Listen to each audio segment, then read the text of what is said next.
आज Doubtnut app download करें। Doubtnut पर अपने सभी गणित, रसायन विज्ञान, भौतिक विज्ञान और जीव विज्ञान के डाउट्स का करो सफाया।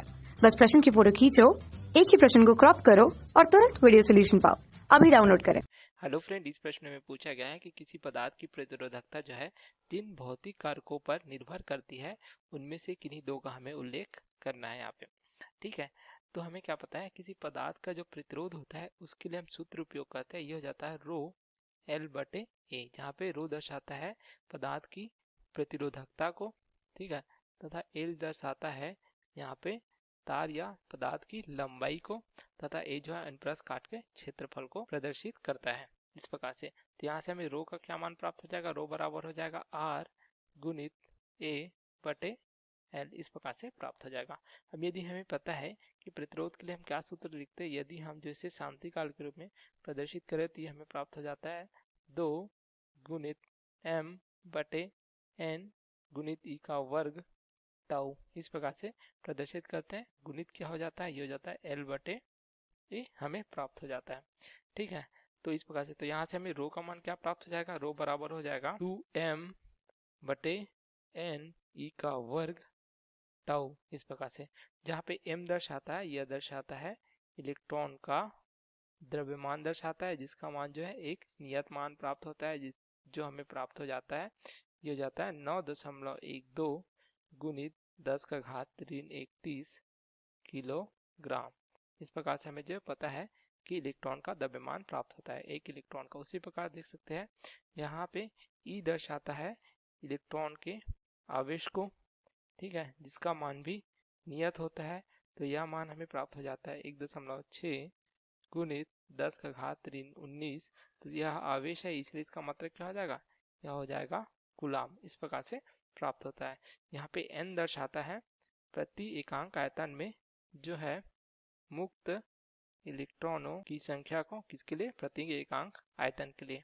तथा यहाँ पे जो टाउ दिया गया है यह दर्शाता है शांति काल को। ठीक है, अर्थात हम कह सकते हैं कि जो शांति काल होता है, अर्थात कोई यदि इस प्रकार से कोई चालक लेते हैं तो उसमें जो है इलेक्ट्रॉन जो है मुक्त अवस्था में इस प्रकार से जो है उपस्थित होते हैं।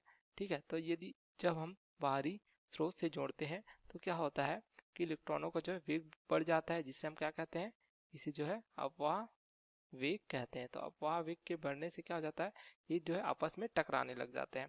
ठीक है, तो टकराने के बीच का जो समय होता है दो इलेक्ट्रॉनों के बीच का, उसे हम जो है शांति काल कहते हैं इस प्रकार से। तो यहाँ पे देखिए m का मान नियत है, अर्थात इलेक्ट्रॉन का द्रव्यमान जो है नियत होता है। उसी प्रकार e का मान भी नियत होता है, इसका आवेश भी नियत होता है। तो यहाँ पे जो प्रतिरोधकता है यह दो बातों पर निर्भर करती है।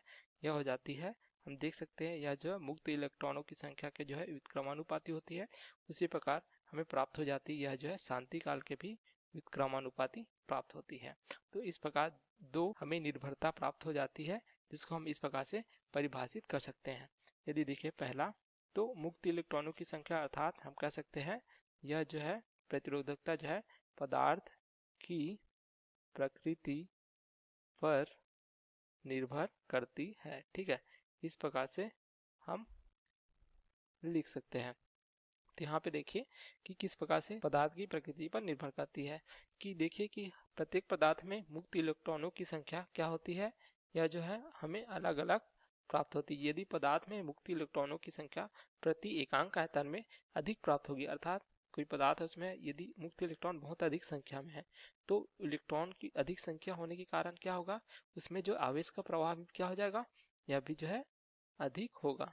ठीक है, तो अधिक आवेश प्रवाह के कारण क्या हो जाएगा, उसकी चालकता भी अधिक होगी, अर्थात आसानी से धारा का प्रवाह भी हमें प्राप्त होगा। अर्थात हम कह सकते हैं जिस प्रकार से इस प्रकार देखें कि व्युत्क्रमानुपाती होने के कारण n का मान यदि अधिक होगा, अर्थात प्रति एकांक आयतन में मुक्त इलेक्ट्रॉनों की संख्या अधिक होगी, तो उसकी प्रतिरोधकता का मान कम हो जाएगा। तो प्रतिरोधकता का मान कम होगा, तो इस प्रकार देख सकते हैं यहाँ पे हमें चालकता उच्च प्राप्त होगी।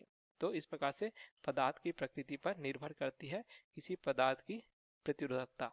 दूसरा यदि हम देखें तो यहाँ से प्राप्त हो जाएगा हमें जो दूसरा मान, ये हो जाएगा तापमान पर। ठीक है, तो ताप पर, तो इस प्रकार हम देख सकते हैं ये हो जाएगा रो, जो हो जाएगा शांति काल के, इस प्रकार से। या इसको हम समझे इस प्रकार से, कोई इस प्रकार से चालक है जिसमें कुछ इस प्रकार से मुक्त इलेक्ट्रॉन है। तो यदि हम तापमान बढ़ाते हैं तो क्या होता है, तापमान बढ़ाने से जो इलेक्ट्रॉन है वह गतिशील हो जाते हैं इस प्रकार से, तो ये एक दूसरे से टकराने लगते हैं। तो इनसे क्या होता है, इसका वेग जो है, अपवाह वेग जिसे हम दर्शाते हैं vd से, ठीक है। तो vd का मान क्या हो जाता है, वेग का मान बढ़ जाता है। तो वेग का मान बढ़ने से क्या होता है, इन दोनों के बीच को जो टकराने का समय जो हमने क्या लिया है, देख सकते हैं यह लिया है श्रांति काल। तो श्रांति काल अर्थात टाउ का मान क्या हो जाएगा, यह जो है कम हो जाता है, देख सकते हैं, क्योंकि अपवाह वेग बढ़ जाता है। तो वेग और समय में क्या संबंध है, vd बराबर क्या हो जाएगा, हो जाएगा दूरी बटे समय, ठीक है। इस प्रकार से तो समय का मान देख सकते हैं यदि कम हो जाएगा इस प्रकार से तो वेग का मान बढ़ जाता है। तो यहाँ पे देखिए अपवाह वेग बढ़ता है तो समय का मान कम हो जाता है।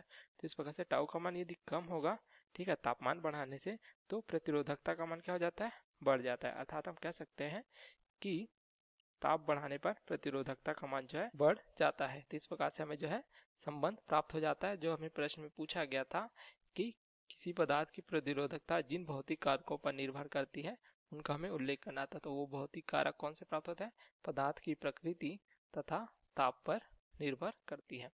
Okay, thank you. कक्षा 6 से 12वीं से लेकर नीट, IIT, JEE वो एडवांस के लेवल तक 1 करोड़ से ज्यादा छात्रों का भरोसा। आज ही डाउनलोड करें डाउटनेट ऐप या व्हाट्सएप करें अपने सारे डाउट्स 8400 400 400 पर।